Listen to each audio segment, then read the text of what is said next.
Fabrique d'Afrique, c'est votre émission qui déniche le savoir-faire africain, les talents africains. Mesdames et messieurs, bonjour et bienvenue à cette autre émission de Fabrique d'Afrique.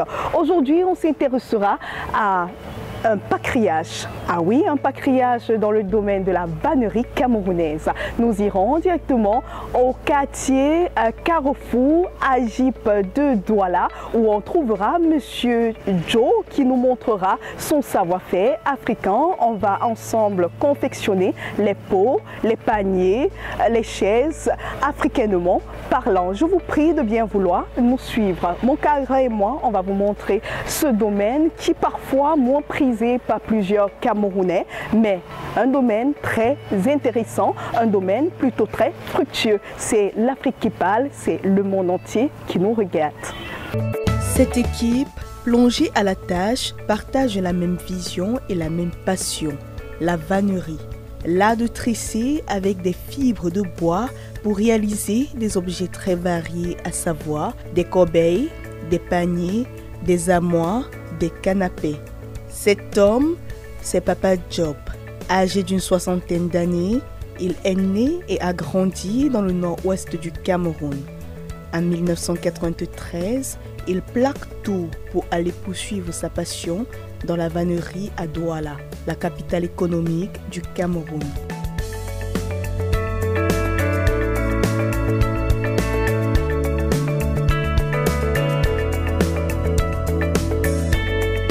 Installé au Carrefour Agip, le secteur de la vannerie dans la ville de Douala depuis 27 ans, Papa Job est l'un des patriarches de la vannerie au Cameroun. Ce samedi, il nous montre les différentes étapes de la réalisation d'un pot pour fleurs et pour mannequins aux perruques et aux greffes. Nous arrivons à temps lorsqu'il finit le raclage du bois et débute avec la réalisation. Sous le feu de l'action, le patriarche se dévoile, partageant avec nous son histoire. Je suis Job, je fais dans la vannerie. Le travail, c'est un travail que j'ai appris quand j'étais petit au centre d'application. Après l'école, j'ai aussi entré dans la vannerie, comme vous voyez là. Ça fait combien d'années déjà? J'ai laissé le classe de bac 92. Ok. Et 93, j'ai entré dans le travail. Ça fait 27 ans déjà que vous êtes vannier? Oui. Quand celui qui a mis long dans le travail ici, il doit avoir aussi le client. Beaucoup de le pot qu'on fabrique, c'est pour ceux qui revendent. Tu vois, ceux qui mis long au marché nous connaissent. Ok. Parce qu'ils peuvent aussi aller exposer au marché et revendre aussi. So, on a mis long avec certains gens. Parlant de la matière première qu'il utilise, Papa Job nous explique qu'il existe une différence fondamentale entre un bois de type catalan et celui de type rotin. En effet, dans la confection des chaises, des canapés ou encore des armoires, l'on utilise le bois catalan. Par contre, les pots et les paniers se font à l'aide du bois rotin. Oh, c'est un truc que ça met long. Il y a beaucoup de trucs en brousse, comme le rotin. Oui. Mais ce qu'on a habitué de travailler avec, ceux qui coupent connaître. Et quand ils coupent, ils viennent, on racle, on fonce. Ah, vous raclez là? Vous raclez? On racle. Quand on racle, tu vois les saletés comme tu vois là. Après, tu vois le truc debout. Après, on commence à tisser comme tu vois là. Ah, ok. Et là, vous êtes en train de faire un tissage de peau? Un pot, oui. Je suis en train de tisser un pot. Ok. Et vous vendez ce pot à combien? Ça dépend de la localité. Comme le petit que je fabrique comme ça là. Ouais, c'est un truc de 2300. 2300? Oui. Ok. Et il vous faut combien de bois pour faire un pot? Comme je suis en train de travailler comme ça, dans 1h30 minutes ou 2 heures de temps, je vais faire. Différentes étapes pour... Les différents, ça dépend aussi sur ce que tu es en train de fabriquer. Il y a le gros, il y a le petit. Et c'est que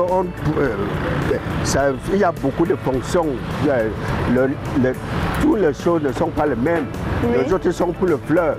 Oui, ce qui est pour les fleurs, ce qui est pour les fleurs. Les autres pour les mèches. Oui. Le panier le porte-perruque. Oui. Oui. So, quand on tisse un panier, tout chacun a une fonction.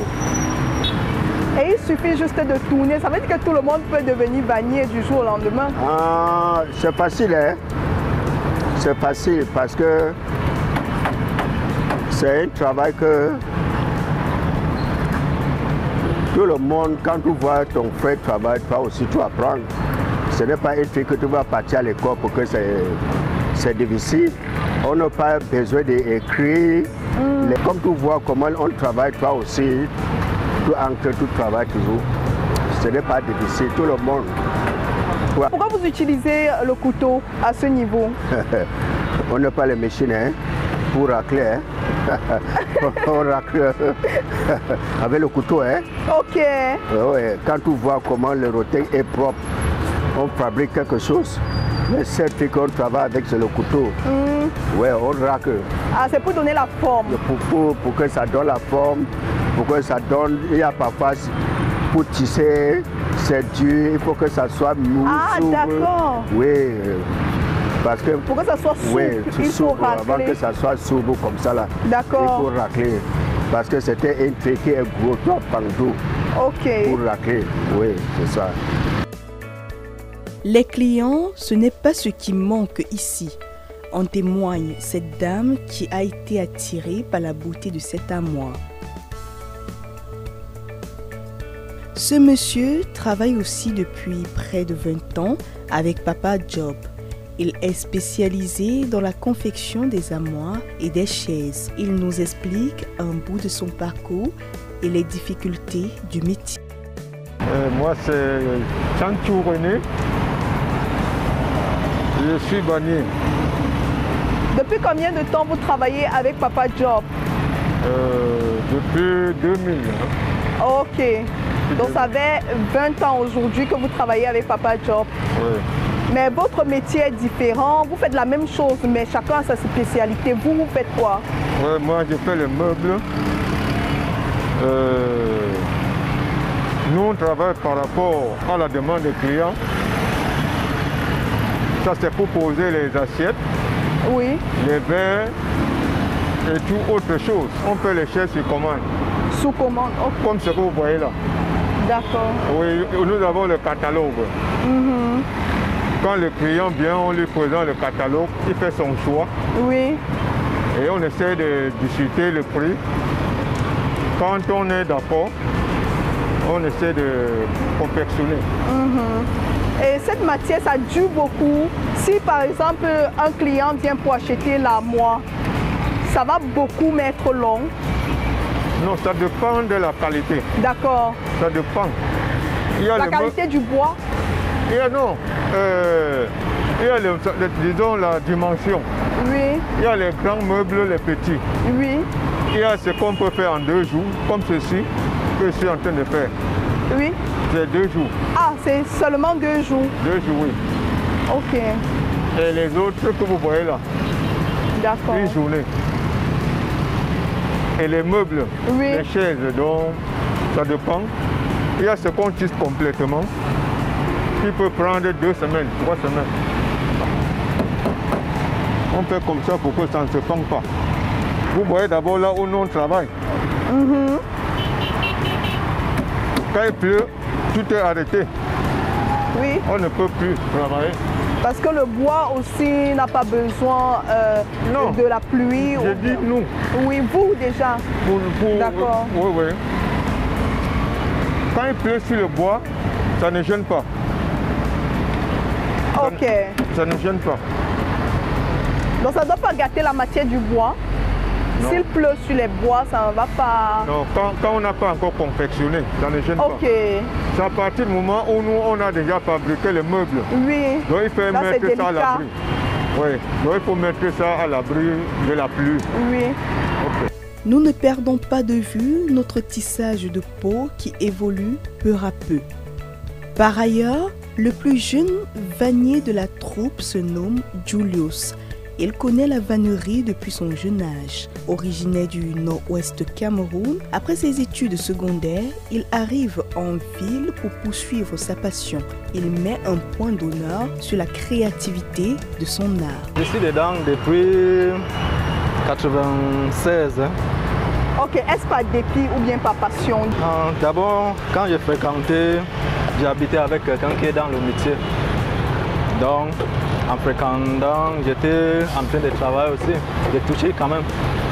Mais entre-temps, j'ai pris la passion de l'artisanat. D'accord. Oui. Et vous avez fait de cela votre métier? Oui. Vous êtes content?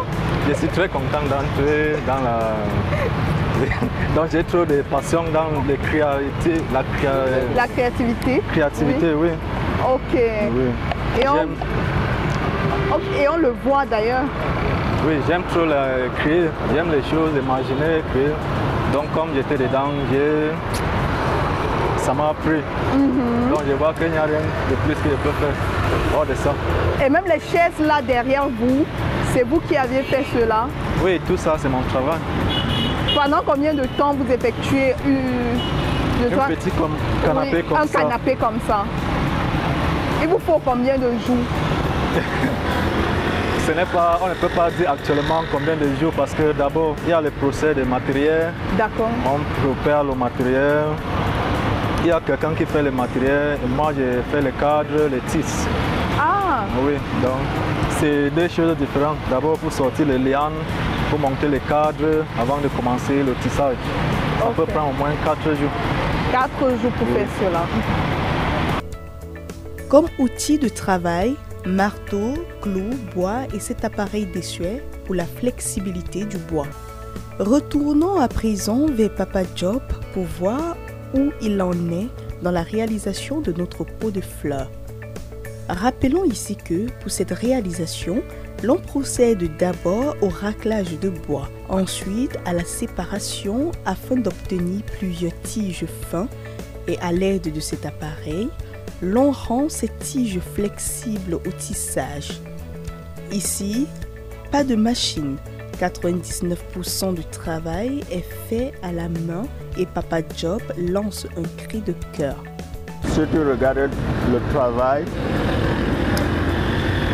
on regarde d'abord les difficultés à niveau des matériels et parfois on s'assoit sans le matériel. Parce que ce n'est pas facile pour que ça soit en brousse pour venir nous trouver. So, on a un problème au niveau du marché. On a un problème comme on travaille avec le couteau. On fait la pause pour racler. Alors, il y a une machine adaptée pour racler, pour cintrer. Comme ici, on fait le gaz pour tordre. Oui, alors que si c'est à nouveau les machines, c'est le courant. Tout rassembler seulement. Après près de 30 minutes à 1 heure de temps, notre pot de fleurs au mannequin de perruque est prêt à être utilisé ou à être commercialisé. Les mains d'or de Papa Job ont une fois de plus opéré une démonstration de force. Selon ce dernier, le métier de vannier au Cameroun est accessible à tous et est à 100% pratique. Monsieur Job et son équipe travaillent dans une fabrique de fortune bien cacaïque, située au quartier Mbopi au Cameroun, au lieu dit Carrefour Agip. Et les œuvres réalisées sont d'une créativité et d'une originalité à nul autre pareil. Papa Job, un homme fort et passionné, est passé au laboratoire de Fabrique d'Afrique ce samedi.